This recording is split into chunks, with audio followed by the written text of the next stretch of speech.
चलिए, स्वागत है आपका विनर्स एकेडमी प्रयागराज में। मैं समीर शुक्ला आज अपने एक नए पार्ट के साथ, जिसका नाम है figure of speech part 2। Figure of speech part 1 में मैंने आपको कल बताया था सिनोनिम्स यानी सिमली, मेटाफर और एपोस्ट्रॉफी के बारे में।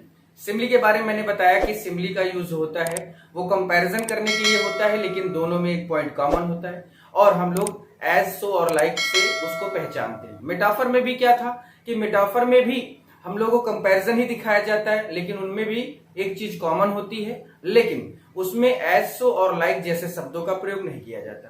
पर्सनिफिकेशन के बारे में बात की कि पर्सनिफिकेशन का मतलब होता है मानवीकरण करना। मानवीकरण करना क्या? किसी निर्जीव चीज को सजीव मानकर उसके साथ सजीव जैसा व्यवहार करना। यानी निर्जीव है उसको सजीव हमने माना और उसके साथ जो हम बिहेवियर कर रहे हैं, उसके साथ जो हम व्यवहार कर रहे हैं वो सजीव जैसा कर रहे हैं, उसको प्यार दुलार कर रहे हैं, उससे गुस्सा कर रहे हैं। तो कल मैंने आपको यहां तक बताया था, उसके 2 एग्जाम्पल भी दिए थे। तो मैंने आपको बताया कि पेपर का पैटर्न होगा कैसा। पेपर का पैटर्न आपके सामने यह होगा कि एक जो क्वेश्चन होगा वो आपके डिफिनीशन का होगा विथ एग्जाम्पल। दूसरा जो होगा वो एक एग्जाम्पल दिया होगा and you have to identify, आपको पहचानना है कि ये जो कुछ एग्जाम्पल दिया गया है ये फिगर ऑफ स्पीच के किस पार्ट से दिया गया है। आपको फिगर ऑफ स्पीच लिखना है, यानी आपको वो अलंकार लिखना होगा जो वो सेंटेंस या जो सेंटेंस आया है उसे जिस वो अलंकार से लिया गया उसके बारे में बात करनी होगी। आज हम लोग बात करने जा रहे हैं अपोस्ट्रॉफी के बारे में। अपोस्ट्रॉफी क्या है? अपोस्ट्रॉफी का मतलब होता है संबोधन। अपोस्ट्रॉफी का मतलब होता है संबोधन। संबोधन क्या है? अब किस चीज को संबोधित करना है? तो यहाँ पर ये जो अलंकार दिखाया जा रहा है वो उसी से रिलेटेड है कि आखिर संबोधन हो रहा है तो किस चीज से। तो एन अपोस्ट्रॉफी यानी संबोधन एक ऐसा अलंकार है जिसमें is direct address to the dead, यानी किसी मृत व्यक्ति को संबोधित करना है। टू द एब्सेंट, किसी अनुपस्थित चीज यानी जो चीज सामने नहीं उसको क्या करना है? संबोधन करना है। और टू अ पर्सनिफाइड ऑब्जेक्ट और आइडिया। पर्सनिफाइड मैंने बताया कि यानी एक ऐसा पर्सनिफाइड, एक ऐसा चीज जो निर्जीव है लेकिन उसको हम क्या मान रहे हैं? सजीव मान रहे हैं। तो यहां पर बात हुई कि अपोस्ट्रॉफी का यूज उस जगह पर करना है जहां पर किसी मृत व्यक्ति को क्या किया जा रहा है? संबोधित किया जा रहा है, या ऐसी चीज के बारे में संबोधन किया जा रहा है जो कहते या बोलते समय है नहीं, और या फिर किसी निर्जीव चीज को यानी जिसे सजीव माना गया है वो फिर वो चाहे कोई चीज हो या कोई विचार हो, उनको संबोधन करने के लिए हम क्या यूज करते हैं? अपोस्ट्रॉफी का यूज करते हैं। अब इसकी सबसे बड़ी पहचान क्या है मैं आपको बता देता हूं। इसकी पहचान ये है कि ये हमेशा एक्सक्लेमेशन मार्क के साथ आते हैं। तो सबसे पहली बात क्या है आपकी क्लियर होगी कि आप अगर सेंटेंस दिया है, सेंटेंस में अगर कोई भी सेंटेंस मान लीजिए दिया है और फिर उसने कहा कि किस फिगर ऑफ स्पीच से है ये रिलेटेड, तो आप इस एक्सक्लेमेशन मार्क यानी इस चिन्ह को देखकर आप समझ जाएंगे कि ये सेंटेंस या एग्जाम्पल हमारे अपोस्ट्रॉफी वाले फिगर ऑफ स्पीच से रिलेटेड है। तो इसी तरह से आपको करना रहेगा, समझना है कैसे इसको करना है। इसके एग्जाम्पल देख लेते हैं हम लोग थोड़ा सा। एग्जाम्पल क्या है कि ओ डेथ, हे मृत्यु, कम सून, जल्दी आओ। अब क्या मृत्यु को कोई बुला सकता है? कोई आदमी है, कोई औरत है, क्या वो चीज सामने उपस्थित है, या वो एक क्या है? निर्जीव चीज है जिसको हमने क्या किया? सजीव माना, और ये एक विचार की तरह है। तो जब भी एक ऐसी चीज का संबोधन करे जो निर्जीव है, उपस्थित नहीं है, या मरी हुई चीजों के जो बारे में बात करते हैं, तो वो अपोस्ट्रॉफी कहलाता है। तो ओ डेथ कम सून, बहुत अच्छा, बहुत इजी एग्जांपल है, आप आराम से इसको याद कर सकते हैं। दूसरा है ओ वर्ड, हे संसार, ओ लाइफ, ओ जीवन, ओ टाइम, ओ समय, यानी संसार भी उपस्थित नहीं है, जीवन भी एक अब्स्ट्रैक्ट आइडिया है, यानी एक क्या है? एक पर्सनिफाइड आइडिया है कि मान लिया हमने कि जीवन नाम का कोई आदमी, कोई औरत है, कुछ भी है। ओ टाइम, ये भी क्या है? एक ऐसा विचार है, एक ऐसी चीज है जो कहते या बोलते समय उपस्थित नहीं है। तो बहुत आसान सी भाषा में मैंने इसकी डिफिनेशन भी लिखी है, बहुत आसान सी भाषा में मैंने इसके 2 एग्जाम्पल दिए। और भी एग्जाम्पल हो सकते हैं, लेकिन उन सब में एक चीज कॉमन होगी, वो ये है एक्सक्लेमेशन मार्क। देखिए एक्सक्लेमेशन मार्क हर एक वर्ड में लगा हुआ है, हर एक सेंटेंस में। तो वो चाहे जो भी सेंटेंस होगा, एक्सक्लेमेशन मार्क आएगा तो आप समझेंगे या समझ जाएंगे कि ये कहां से बिलोंग कर रहा है। ये सेंटेंस आपका अपोस्ट्रोफी है, इसके अलावा कुछ नहीं है। आगे बढ़ते हैं, हाइपरबोल में आते हैं। हाइपरबोल क्या देखते हैं, इसमें देखते हैं आगे ऑक्सीमोरोन क्या है। ऑक्सीमोरोन का मतलब होता है विरोधाभास। विरोधाभास क्या होता है, यानी जब कोई एक चीज सीधे सीधे कही जा रही है और अगला आदमी उसी का उल्टा उल्टा बोल रहा है, यानी एक ऐसे राइट है और एक लेफ्ट है, यानी दोनों क्या है, रास्ते अलग हो जा रहे हैं। या किसी चीज को एक ही समय में सही भी बताना और गलत भी बताना, यानी किसी चीज में एक ही चीज की दो अलग अलग क्वालिटी दिखाना। जैसे in this figure of speech, इस फिगर ऑफ स्पीच में टू अपोजिट क्वालिटीज, अपोजिट मानी क्या है, विरोधी, तो दो विरोधी गुणों आर एडेड, जोड़े जाते हैं, टू द सेम थिंग्स, एक ही चीज के लिए। यानी इस अलंकार में एक ही वस्तु में या एक ही चीज में दो परस्पर विरोधी गुणों को दिखाया जाता है। विरोधी गुण कैसे होते हैं ये समझते हैं। जैसे he is regularly irregular, regularly means क्या होता है, नियमित, इसका मतलब होता है नियमित, और इरेगुलर माने होता है अनियमित। तो भैया देख लो, खुद ही समझ में आ गया होगा कि नियमित रूप से अनियमित है, LY लगा है तो नियमित रूप से, तो वह नियमित रूप से अनियमित है, यानी नियमित भी है लेकिन कैसा है, अनियमित है। ये बहुत अच्छा एग्जांपल है। जैसे लाइफ इज बिटर स्वीट, जीवन एक क्या है, जीवन क्या है, खट्टा है और मीठा है, यानी यहाँ पर दो गुणों को दिखाया जा रहा है और एक ही चीज के। It is an open secret, ये एक खुला रहस्य, खुला भी है रहस्य भी है, मीठा भी है खट्टा भी है, नियमित रूप से भी है और अनियमित है, नियमित रूप से भी अनियमित भी है। तो इस तरह से ये आपको देखना है। जैसे एक एग्जांपल और इसका देखते हैं कि he is feeling sweet pain. अब भैया उसे मीठा दर्द महसूस हो रहा है, मीठा भी है और दर्द भी है, तो ये है क्या, इसी को विरोधाभास कहते हैं, इसी को हम लोग ऑक्सीमोरोन कहते हैं। बात समझ में आई कि इस फिगर ऑफ स्पीच में टू अपोजिट क्वालिटीज यानी दो विरोधी गुणों को जोड़कर दिखाया जाता है और वो एक ही चीज के लिए होता है। तो ही इज रेगुलरली इरेगुलर, वह नियमित रूप से अनियमित है। लाइफ इज बिटर स्वीट, जीवन खट्टा मीठा है।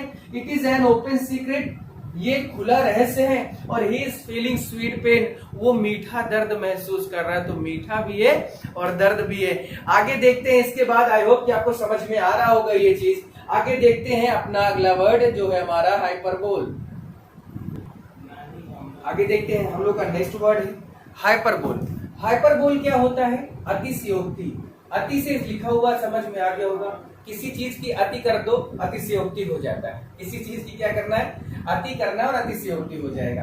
अति करने से क्या मतलब है कि या तो किसी चीज को इतना ज्यादा बढ़ा चढ़ा के बता दो कि उसकी कोई सीमा नहीं है, तो एकदम पाताल के अंदर घुसेड़ दो। यानी किसी चीज को आसमान के ऊपर डाल दो और किसी चीज को धरती के नीचे डाल दो। किसी चीज को इतना अच्छा बता दो कि दुनिया में उससे अच्छी कोई चीज नहीं, और किसी चीज को इतना बुरा बता दो कि दुनिया में उससे बुरी कोई चीज नहीं। तो देखते हैं in this figure of speech, यानी इस अलंकार में थिंग्स आर शोन, चीजों को दिखाया जाता है। ग्रेटर और लेस, अच्छा बड़ा या छोटा, माने बहुत अच्छा या बहुत खराब। बेटर और वर्स, वही चीज है क्वालिटी में भी, बहुत अच्छा बहुत खराब। तो बड़ा या छोटा, ज्यादा या कम, अच्छा या बुरा। देन दे रियली आर, वास्तविकता में वो जो होते हैं वो चीज नहीं बताई जाती।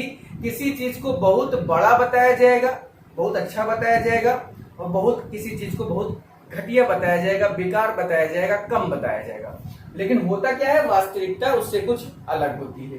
तो बात समझ में आ गई होगी, बहुत आसान सी भाषा में मैंने इसको लिखा है, ठीक है, कि थिंग्स आर शोन, चीजें दिखाई जाती हैं। ग्रेटर और लेस, बड़ी या मतलब ज्यादा या कम, अच्छा या बुरा। वर्स क्या है, बैड का ही कंपैरेटिव डिग्री है। देन दे रियली आर, ठीक है। एग्जांपल देखते हैं कि सी वेप्ट, वो रोई। ओशियन ऑफ टीयर, इतना रोई कि सागर भर गया। है क्या ऐसा, हो सकता है क्या? लेकिन जब इस तरह की चीजें हम एग्जाम्पल में लिखेंगे या जब इस तरह की चीजें आपके सामने आएंगी तो वो कौन सा होगा, हाइपरबोल होगा।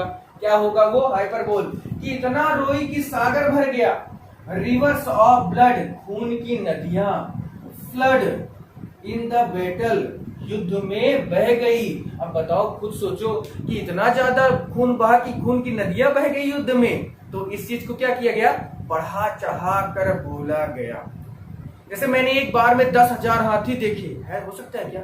एक बार में 10,000 हाथी कभी पॉसिबल नहीं है, ना देख पाएंगे। लेकिन होता क्या है, बोलने तो बोल ही सकते हैं, कुछ भी बोल सकते हैं। एक बार में मैंने 20,000 हाथी देखे, 2 हाथी दे तो ऐसे सोच होने लगेगा, लेकिन एक बार में 10,000 हाथी। तो जब किसी चीज को बहुत ज्यादा या तो बढ़ाकर बताया जाता है या बहुत ज्यादा घटाकर बताया जाता है, बहुत अच्छा बताया जाता है या बहुत बुरा बताया जाता है, तो वो जो चीज होती है वो क्या होती है? हाइपरबोल होती है। ये 2 एग्जाम्पल है, आराम से ये हो सकता है लिख लोगे, आ जाएगा, क्लियर हो जाएगा। इसलिए 2 एग्जाम्पल दे रहा हूं कि मान लो ये आता है तो तुम्हारा याद रहेगा, ये आएगा तो कम से कम ये याद रहेगा। तो भाई ये आया तुम्हारा एग्जाम्पल का, ये तुम्हारे डिफिनेशन के साथ एक एग्जाम्पल ले लेना, काम हो जाएगा तुम्हारा। आगे बढ़ते हैं हम लोग अपने जो वर्ड नेक्स्ट है हमारा, 2 बचे हैं, 2 और देख लेते हैं। सॉरी 2 नहीं, 1 बचा है जिसका नाम है ओनामेटोपोइया। तो ओनामेटोपोइया को लास्ट देखते हैं हम लोग। ओनामेटोपोइया, ओनोमेटोपोइया। ओनोमेटोपोइया का क्या होता है? हिंदी मतलब होता है ध्वनि सूचक। ध्वनि सूचक, ध्वनि सूचक, साउंड सजेस्टेड। ध्वनि से सूचना प्राप्त हो जाती है कि भैया है कौन। जैसे हम और आप अपने घर में होते, रात में सो रहे होते, कुत्ता भौंकता है तो हम लोग यही कहते ना कि कुत्ता भौंक रहा है, ये तो नहीं कहते कि शेर भौंक रहा है, गाय भौंक रही है, भैंस भौंक रही है, ये तो नहीं बोलते ना। हम ये क्यों कहते हैं कि कुत्ता भौंक रहा है? क्योंकि हमें उसके साउंड से क्या हो रहा है? सजेस्ट हो जा रहे हैं, यानी हमें उसके साउंड, जब हमने उसकी आवाज सुनी तो ये भाव तुरंत हमारे दिमाग में आ जाता है कि भाई कुत्ता है। बिल्ली क्या करती है? म्याऊ म्याऊ करती है। अब ये थोड़ी कि बिल्ली की म्याऊ को सुन के हम कहते कुत्ता भौंक रहा है, कुत्ता म्याऊ कर रहा है, ऐसा नहीं कह सकते ना, कि क्योंकि यहाँ पर क्या होगा? कंट्रास्ट हो जाएगा, फिर गड़बड़ हो जाएगा। इस वजह से हमें यही देखना है कि आखिर इसमें होता क्या है कि in this figures of speech, यानी इस अलंकार में द साउंड सजेस्ट, साउंड क्या करता है? सजेस्ट कर देता है, भाव प्रकट कर देता है, ठीक है, या बोध करा देता है किस चीज का? कि सेंस और मीनिंग, यानी द साउंड, यानी जो ध्वनि निकलने वाली होती है वो ये बता देती है कि आखिर वो सेंस यानी भाव या क्या है, या उसका मतलब क्या है। तो बात बहुत छोटे से शब्दों में मैंने कही है, ठीक है, कि यहाँ पर जैसे हम लोग बात करते हैं ना कि छोटे छोटे पक्षी है, जानवर है, वस्तुएं हैं, सबके लिए अलग अलग मतलब उनका अलग अलग साउंड होता है ना। भैंस का अलग साउंड होता है, गाय का अलग साउंड होता है, कुत्ते का अलग साउंड होता है, बिल्ली का अलग साउंड होता है, शेर का अलग होता है, हाथी का अलग होता है, घोड़े का अलग होता है। तो उनके साउंड से ही तो हम ये पता करते हैं ना कि आखिर है कौन। मीनिंग तभी तो हमें पता चलती, सेंस तभी तो हमें पता चलता है। तो in this figure of speech the sound suggest sense और मीनिंग, यानी इस फिगर ऑफ स्पीच में, ध्वनि सूचक अलंकार में जो आवाज होती है, जो साउंड होता है, वही अर्थ और भाव दोनों बताता है। अगला इसका एग्जांपल क्या है? बीज। बीज मतलब क्या होता है? मधुमक्खी होता है। बीज मतलब क्या होता है? मधुमक्खी। तो बीज हम तो जैसे बीज ऐसे करते रहते करते रहते ना, घूमते रहते चारों तरफ, तो वही है बीज। The cats mu. म्यू क्या है? जो बिल्ली म्याऊ म्याऊ म्याऊ करती है वो वही है। अब वैसा तो नहीं कि बिल्ली भैंस की आवाज निकाले लगे गाँव, है ना, ऐसा तो करेगी नहीं। The snakes are hissing. और जो सांप होता है वो क्या करता है? ऐसे ही तो करता है ना, ऐसे ही तो करता है। तो इसलिए ये सब चीजें जानना आपके लिए जरूरी था। सारे वर्ड हो गए हैं। देखिए, ओनोमेटोपोइया हो गया, ऑक्सीमोरोन हो गया, हाइपरबोल हो गया, अपॉस्ट्रोफी हो गया, पर्सनिफिकेशन हो गया, सिम्बली हो गया, मेटाफर हो गया।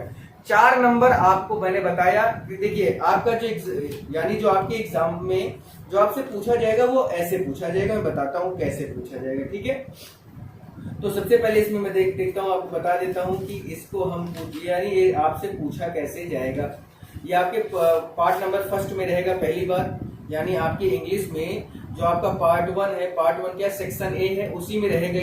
ये सेक्शन बी में नहीं आता, ये सेक्शन ए में आता है भाई, ठीक है, ये सेक्शन ए में आता है। कोई मॉडल पेपर देखा जाए तो उस पर पता चल जाएगा। यहाँ पे है, ठीक है। सेक्शन ए में आता है, तो सेक्शन ए जो है वो है क्या, मेरे हो जाएगा, ठीक है। सेक्शन ए, देखिए इसमें ऐसे आपसे पूछेगा कि point out the figure of speech in the following, यानी कोई एक सेंटेंस दे देगा, फिर वो कहेगा पॉइंट आउट करो। पॉइंट आउट क्या करना है, यानी उसके नाम बताने हैं आपको, या तो आपसे वो ऐसे पूछेगा कि डिफाइन या give the definition of onomatopoeia with example. तो भैया ओनोमोटोपोइया का ये डेफिनेशन है और इन तीनों में से कोई भी एक एग्जांपल है। अब अगर आपको लगता है कि तीनों आ जाए तो तीनों आ नहीं सकते, या ये आएगा तब भी आपके पास ये दो है, ये आएगा तब भी आपके पास ये है, यानी इन तीनों में से कोई भी आएगा तब भी आपके पास दो तो रहेगा ही ना। तो इसलिए आप इस पूरी क्लास को आपने देखा, सबसे बड़ी बात ये अच्छा लगा, और इस क्लास को शेयर करना है, लाइक करना है, सब्सक्राइब करना है, जिससे हम लोग भी सोचते हैं कि दूर तक ये वीडियो जाए, जहां तक हो सके वहां तक जाए, जितना दूर तक हो सकता है उतनी दूर तक लेके जाओ, दोस्तों के पास शेयर करो, रिश्तेदारों के पास शेयर करो, जिससे ये सारी चीजें सबको मिल जाए। फिर आज के लिए इतना ही, थैंक यू। और कल मैं सेंट्रल आइडिया लिखा रहा हूँ, कल के लिए आप फिर से तैयार रहिए। चलिए, थैंक यू।